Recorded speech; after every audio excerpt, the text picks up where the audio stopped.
The language that everyone understands is love. Joseph Freinademetz, welcome to Divine Race YouTube channel for inspiration and spiritual growth. I am Deepan and I'm so excited to have you here with me. I hope you are all doing great and feeling blessed. Today, we are going to listen about a great missionary saint, Saint Joseph Freinademetz. He belonged to the Society of the Divine Word SVD, first SVD missionary to China.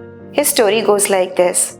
Joseph Freinademetz was born on April 15, 1852 in 𝗬𝗧𝗍, a small village of just 5 houses in the Dolomites of northern Italy, part of South Tyrol. The fourth child of Matthias Freinademetz and Anna Maria Freinademetz, he was baptized on the same day as his birth. His family instilled in him a simple yet strong faith. In his early years, Joseph helped with farm chores, attended daily mass at his local parish church, and following the advice of his parish priest, attended a school an 11-hour walk from his home. Eventually, he entered the major seminary in Brixen, where he had great desire and passion for missionary work. After his ordination on July 25, 1875, he was sent to the community of St. Martino di Badia, near his birthplace, where he earned the respect and affection of the people. His first assignment was as a teacher. At the age 26, he said goodbye to his loved parents and family. Joseph's longing for missionary grew after reading an article in the local diocesan newsletter about the new mission house in Stijl, Holland, founded by Father Arnold Jensen. In 1878, after seeking permission from his bishop, Joseph joined the Stijl mission and received the missionary cross on March 2, 1879. He set out for China with Father John Baptist Unser. The two arrived in Hong Kong, where they spent 2 years in preparation before moving to South Shantung, a province with a population of 12 million and only 158 baptized Christians. The mission years were grueling, marked by long dangerous journeys, assaults by robbers, and the challenge of building the first Christian communities. As soon as one community was stable, the bishops would move them to start anew. Joseph soon recognized the vital role of the laity as catechist in the evangelization process, and he devoted significant effort to their formation, even creating a catechetical manual in Chinese. Alongside this, he worked with Bishop Unser and other missionaries to spiritually prepare Chinese priests. Joseph's life was characterized by his deep desire to become Chinese among the Chinese. He wrote to his family, "I love China and the Chinese. I want to die among them and among them be buried." In 1898, his health began to decline due to years of hard work and numerous hardships.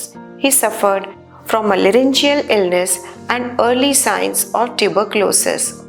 His superiors suggested he rest in Japan, but after regaining some strength, he returned to China, though he was never fully healed. In 1907, when the bishop traveled to Europe, Father Freinademetz took over the administration of the diocese. During this time, a typhus epidemic broke out. True to this nature, as a dedicated shepherd, Joseph tirelessly assisted the sick until he himself fell sick. He returned to Taikia, where he died on January 28, 1908, at the age of 56. His tomb, located under the 12th station of the Stations of the Cross, became a place of pilgrimage. Joseph Freinademetz was beatified in 1975 by Pope Paul VI and canonized as a saint by Pope John Paul II on October 5, 2003. In his homily at the canonization, Pope John Paul II referred to the new saint origin among mountain people. Echoing these words of Jesus, the word of Saint Joseph are filled with faith. I do not consider missionary life as a sacrifice. I offer to God, but as the greatest grace that God could ever have lavished upon me. With the tenacity typical of mountain people, this generous witness of love made a gift of himself to the Chinese people of South Shandong.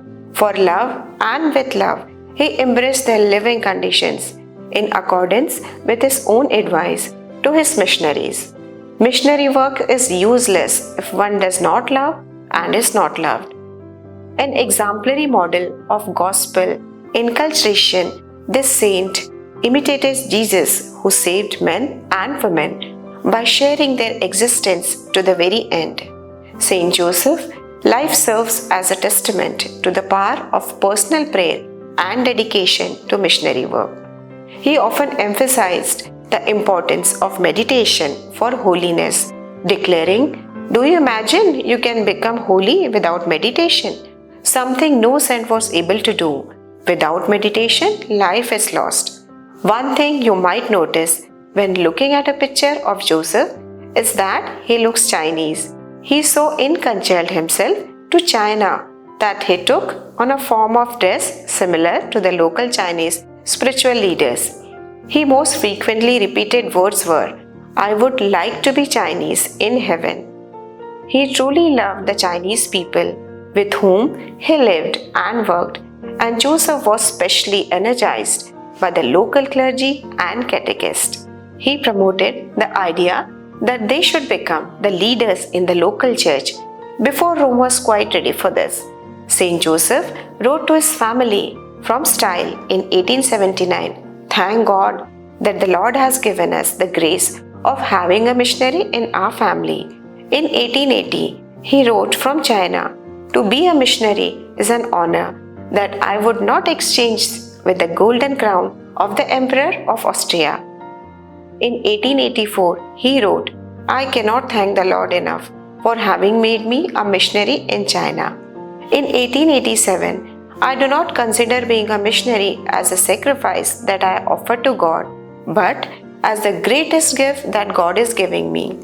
Saint Joseph remained steadfast in his faith during the Boxer Rebellion when 2 Divine Word missionaries were martyred.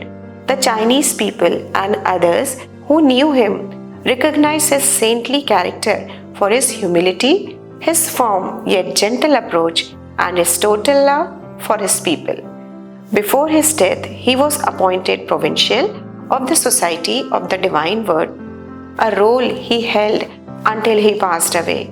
Saint Joseph never got to enjoy home leave. He would be happy to see that over the past years, his birthplace has become increasingly a place of prayer, meditation, and quiet recollection, as well as a place of pilgrimage. Each year, thousands flock there.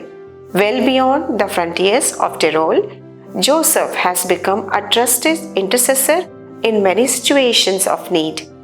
A small community of Divine Word missionaries lives in the house in 𝗬𝗎𝗓.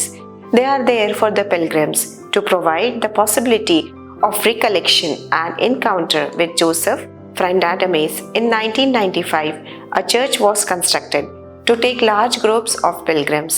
In this way, Joseph, the missionary who became a sign of God's goodness in China, has finally made it back in some way to his beloved Tyrolean mountain home. Saint Joseph Freinademetz learned how to discover the greatness and beauty of Chinese culture and to love deeply the people to whom he had been sent. He dedicated his life to proclaiming the gospel message of God's love for all people and to embodying this love in the formation of Chinese Christian communities. He animated these communities to open themselves in solidarity with the surroundings inhabitants. And he encouraged many of the Chinese Christians to be missionaries to their own people as catechists, religious, nuns, and priests. His life was an expression of his motto, "The language that all people understand is that of love." Thanks for watching. If you enjoyed learning about Saint Joseph Freinademetz, a great missionary to China, make sure to like, subscribe, and hit the bell icon so you don't miss any of our videos. Also, leave a comment below and share your thoughts. See you again in our next video. Thank you and God's blessings.